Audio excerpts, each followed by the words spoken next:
Olá, pessoal. Eu sou Thaís, professora aqui na Já Passei.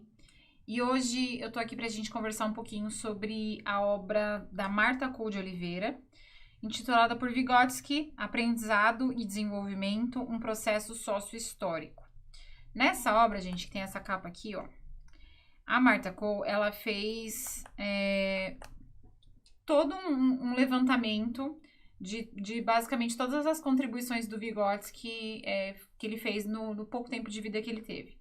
Então, ela começa... São 5 capítulos e cada capítulo vai falar um pouquinho sobre cada um dos pontos principais das obras do Vygotsky, tá? Então, ela fala numa linguagem bem acessível, que eu acho bem bacana, porque a maioria das vezes, quando a gente tem esses autores um pouquinho mais antigos, as linguagens não ajudam muito a gente a compreensão, e ela colocou de um jeito bem simples.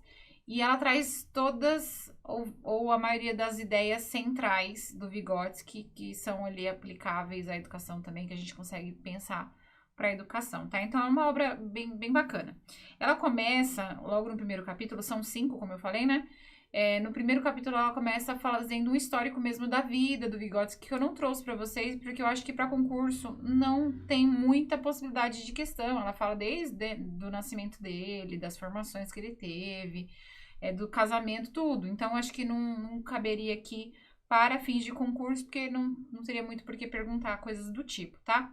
Mas só para vocês saberem, porque aí sim é importante pra gente até fazer algumas interpretações. O Vygotsky, ele nasceu em 1896, se eu não me engano, e ele morreu em 1934. Ele viveu muito pouco, por conta de questões de saúde mesmo, de tuberculose. Então, ele conviveu com a tuberculose, inclusive, por muitos anos. E ele faleceu com 37 anos, se eu não me engano. Ele é da mesma época do Piaget, por exemplo, tá? Em lugares diferentes, porque o Vygotsky é da Rússia, né? Mas eles eram da mesma época, mas eles não chegaram a se conhecer.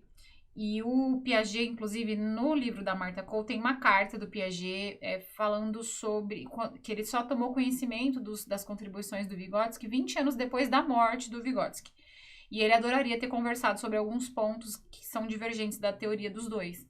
Então, ele fala isso porque ele até coloca assim, que ele acredita que em alguns pontos o Vygotsky reconheceria que Piaget estava certo, e em outros pontos o Piaget consegue reconhecer que Vygotsky está certo, tá?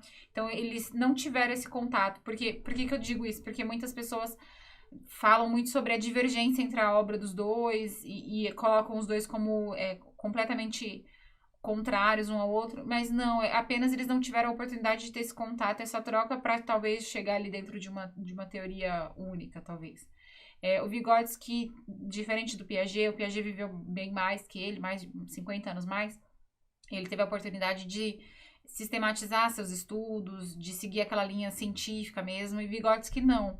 Ele é de uma época que a formação ela ainda era muito influenciada pela filosofia, pelo pensamento literário. Então, os escritos do Vygotsky, eles têm pouco essa cara de processo científico e tem mais a ver com essa questão mais filosófica do pensamento, tá?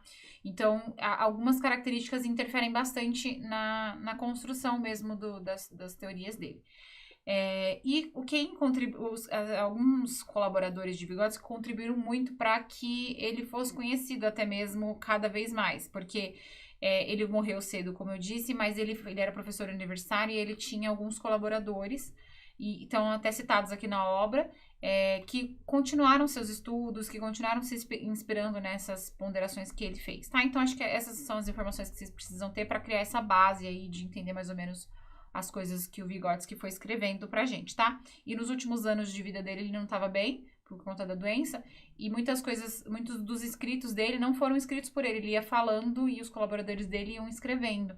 Então, por isso que os textos dele também têm características um pouco diferentes nesse sentido, tá?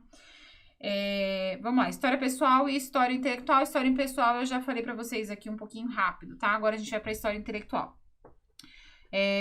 Vygotsky, Luria e Leontiev, que eram os principais colaboradores do Vygotsky, né, que falaram bastante sobre a obra dele, tem várias publicações também com base nas ideias de Vygotsky, faziam parte de um grupo de jovens intelectuais da Rússia, pós-revolução, que trabalhavam num clima de grande idealismo e efervescência intelectual.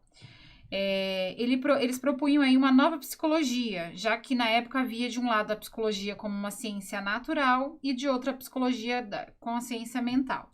Então, Vygotsky e seus colaboradores, eles buscaram uma alternativa para essas abordagens. E essa alternativa que eles buscavam era uma síntese dessas duas abordagens predominantes naquele momento, pois enquanto a psicologia de tipo experimental deixava de abordar funções psicológicas mais complexas do ser humano, a psicologia mentalista não chegava a produzir as descrições desses processos complexos em termos aceitáveis para a ciência. Então, eles fizeram uma revolução mesmo, uma proposta de uma nova abordagem para a psicologia, tá? Então, é só para vocês entenderem que foi uma revolução nesse sentido. Essa nova abordagem para a psicologia, ela fica explícita em 3 ideias centrais que podemos considerar como sendo os pilares básicos do pensamento de Vygotsky. Aqui pode ser questão de prova para vocês, tá? Então, quais são as 3 ideias centrais que são consideradas pilares para o pensamento de Vygotsky? Aqui nós temos as 3 e vocês não podem esquecê-las, tá? E a gente vai entender cada uma delas. Então, primeiro, as funções psicológicas têm suporte biológico, pois são produtos da atividade cerebral. Então, tem a ver com a nossa formação biológica. A gente vai entender um pouquinho mais sobre as funções psicológicas já já. Então, uma dos pilares é, primeiro, as funções psicológicas tendo como um suporte biológico. Segundo ponto, o funcionamento psicológico fundamenta-se nas relações sociais entre o indivíduo e o mundo exterior, os quais se desenvolvem no processo histórico. Então, né, uma das bases do Vygotsky é falar sobre a relação com o outro, sobre o desenvolvimento junto com o desenvolvimento com o meio, né? E, por último, a relação do homem e do mundo é uma relação mediada por um sistema simbólico. Então, essas 3 são os pilares das teorias, né, das ponderações do Vygotsky. Então, vamos lá. Vamos começar com uma mediação simbólica. Capítulo 2. Vygotsky dedicou-se principalmente ao estudo daquilo que chamamos de funções psicológicas superiores, ou processos mentais superiores. Então, o que seria isso? O ser humano, ele tem a possibilidade de pensar em objetos ausentes, imaginar eventos nunca vividos, planejar ações a serem realizadas em momentos posteriores.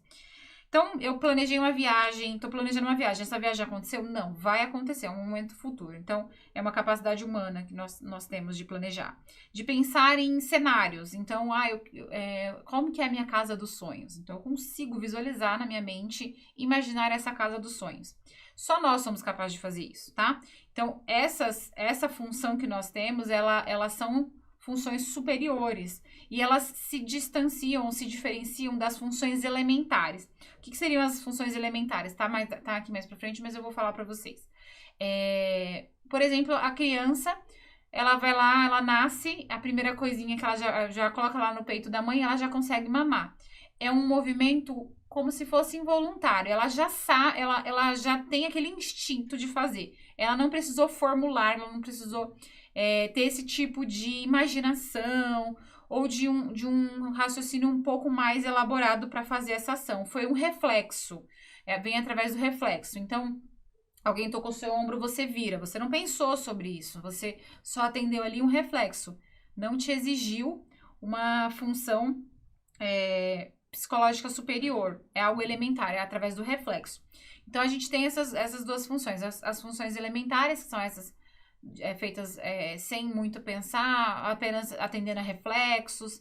Isso é também da natureza humana, mas é da natureza animal como um todo. Então, todo animal consegue andar, consegue se locomover, né?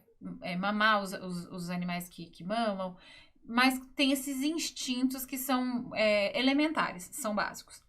Essas funções superiores, psicológicas superiores, elas vão além, elas usam a imaginação, o pensar sobre algo que não está presente, pensar no futuro, que são próprias do ser humano. E é disso que o Vygotsky estuda, essa questão que está centrada ali no estudo dele, tá? Então, um exemplo interessante que ilustra a diferença entre processos elementares, que é o que eu acabei de falar, e processos superiores, por exemplo, é possível ensinar um animal a acender a luz de um quarto escuro, mas o animal não seria capaz de voluntariamente deixar de realizar o gesto aprendido porque vê uma pessoa dormindo no quarto. Então, Se alguém pensar, né? Ah, mas animais são muito inteligentes, a gente pode treiná-los a agir com funções, por exemplo, que os humanos são capazes apenas. Então, eu posso ensinar um animal a voluntariamente acender a luz e mexer com isso? Posso. Mas esse animal ele não vai ser capaz de conseguir identificar o momento certo de fazer isso ou não. Se tem alguma coisa que está impedindo ele de fazer ou não. Porque isso é próprio do ser humano, isso exige um raciocínio mais elaborado da nossa parte, né? Então, é uma diferença que a gente consegue ver.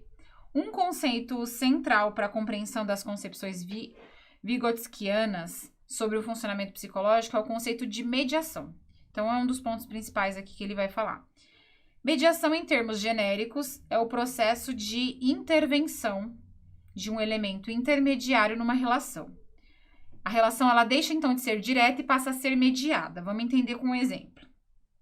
O indivíduo aproxima sua mão da chama de uma vela e a retira rapidamente ao sentir dor. Está estabelecida aí uma relação direta entre o calor da chama e a retirada da mão. Então, por enquanto, foi uma relação direta. Se, no entanto, o indivíduo retirar a mão quando apenas sentir o calor e lembrar-se da dor sentida em outra ocasião, a relação entre a chama da vela e a retirada da mão estará mediada pela lembrança da experiência anterior. Então, ele foi lá, pensa numa criança, ela foi lá, colocou o dedo, queimou, sentiu dor. Ficou machucado o dedo e tal. Passou um tempo, ela vai lá ver a vela de novo acesa.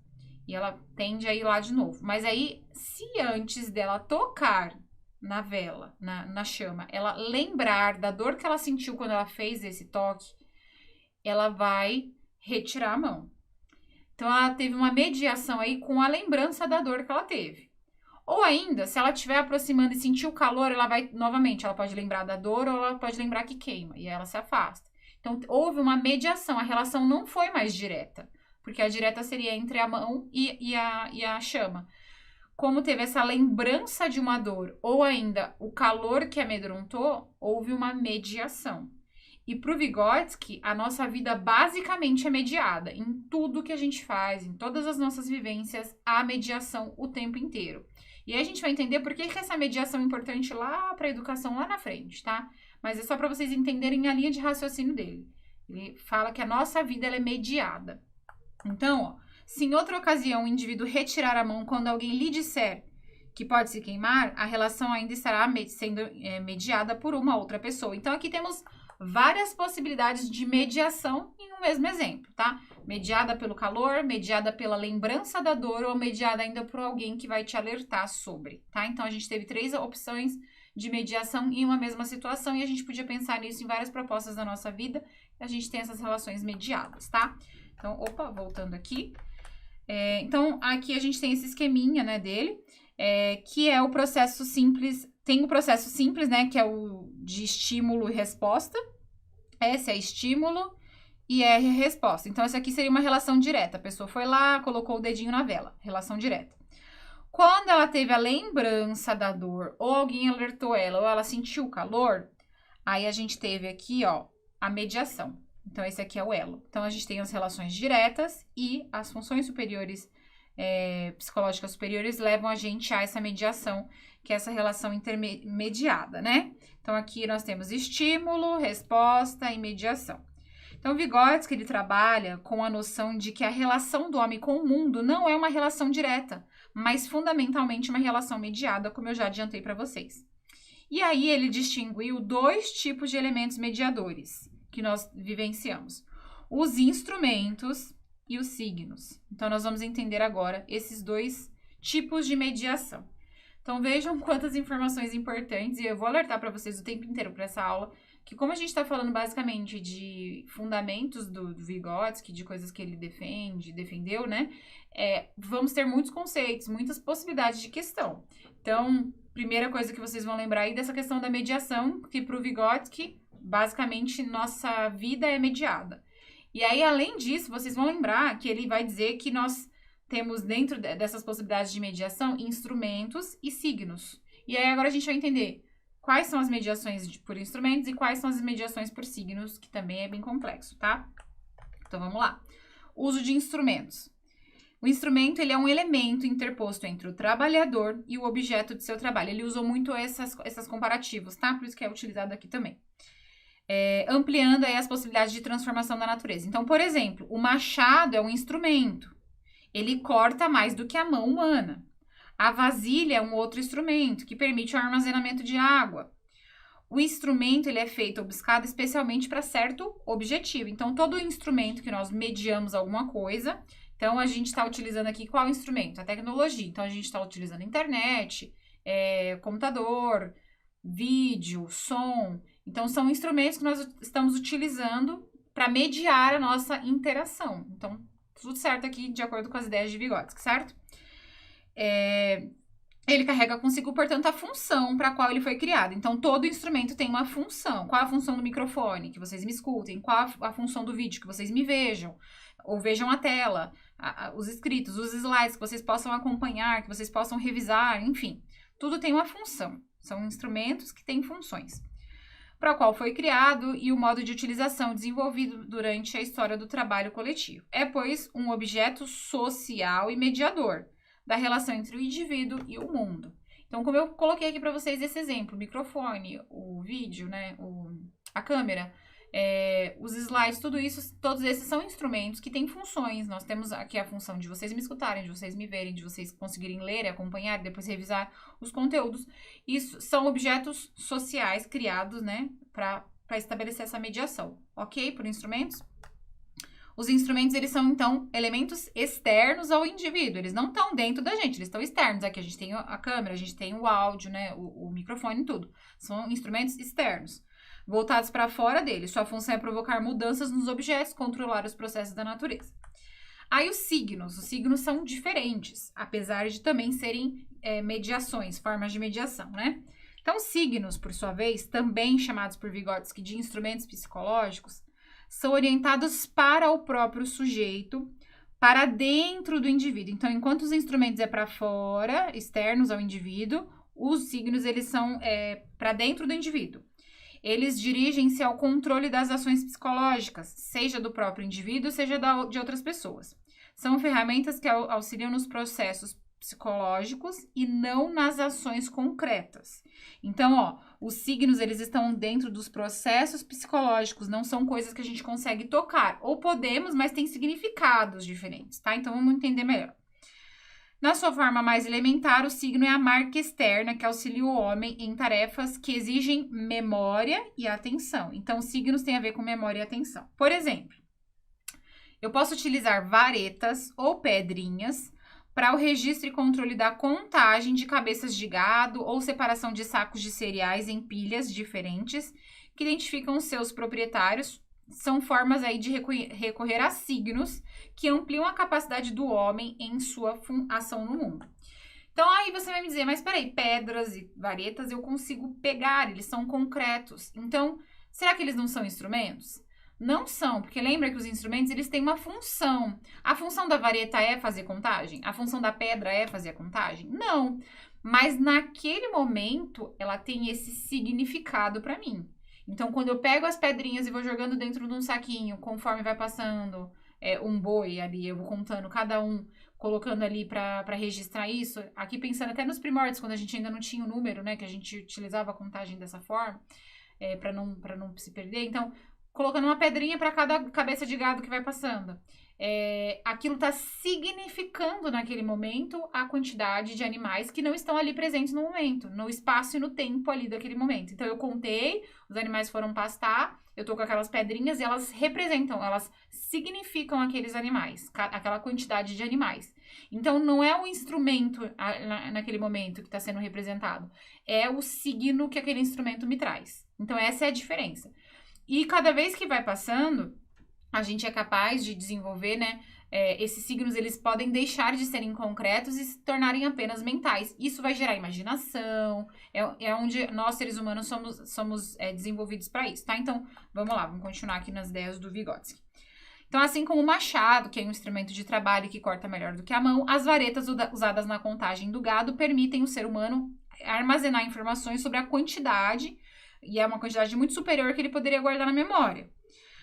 Isto é, as varetas, elas representam a quantidade de cabeças de gado. Então, elas não são o gado, né? Elas representam, por isso que elas são signos, o qual podem ser recuperadas em momentos posteriores. Então, é nesse sentido que as varetas são signos. Elas são interpretáveis como uma representação da realidade e podem referir-se a elementos ausentes, no caso aqui a cabeça de gado, né? E no espaço-tempo presente. Então, a memória, quando a memória é mediada por signos, ela é mais poderosa do que quando ela não está sendo mediada, né? Porque se o cara não fizesse essa contagem com as pedrinhas ou com as varetas, talvez ele esquecesse a quantidade de cabeça de gado lá que ele tinha. Mas como ele tá com aquele signo naquele momento, ele consegue ter essa lembrança, então isso potencializa a memória, tá? Então, o processo de desenvolvimento do ser humano, marcado por sua inserção em determinado grupo cultural, dá-se de fora para dentro. Isto é, primeiramente, o indivíduo realiza ações externas que serão interpretadas pelas pessoas ao seu redor, de acordo com os significados culturalmente estabelecidos. Então, a partir dessa interpretação é que será possível para o indivíduo atribuir significados às suas próprias ações e desenvolver processos psicológicos internos, que podem ser interpretados por ele próprio a partir dos mecanismos estabelecidos pela cultura, pelo grupo cultural, e compreendidos por meio dos códigos compartilhados pelos membros desse grupo. Então, para o Vygotsky, lembra que é diferente do Piaget, né? Para o Piaget, a gente amadurece, então a gente se desenvolve biologicamente, então esse amadurecimento que é interno, ele vem de dentro para fora, e aí a gente vai estabelecendo a relação com o mundo. Pro Vygotsky, ao contrário, tem a interação social, né? A relação com o meio. Então, primeiro se dá de fora e depois a gente internaliza esses processos para poder fazer as nossas próprias significações, para estabelecer esses processos psicológicos internos, e aí a gente passa a atribuir até mesmo significados próprios. Mas primeiro a gente precisa buscar os significados que são do nosso meio social como um todo, tá? Pensamento e linguagem. Farei uma pausa, né? Como eu falei, são 5 capítulos, mas eu vou fazer uma pequena pausa para a gente poder tomar aquela água, aquele café, para não ficar muito cansativo. E aí, na volta, eu retomo a partir do capítulo 3, tá? Então, até daqui a pouquinho.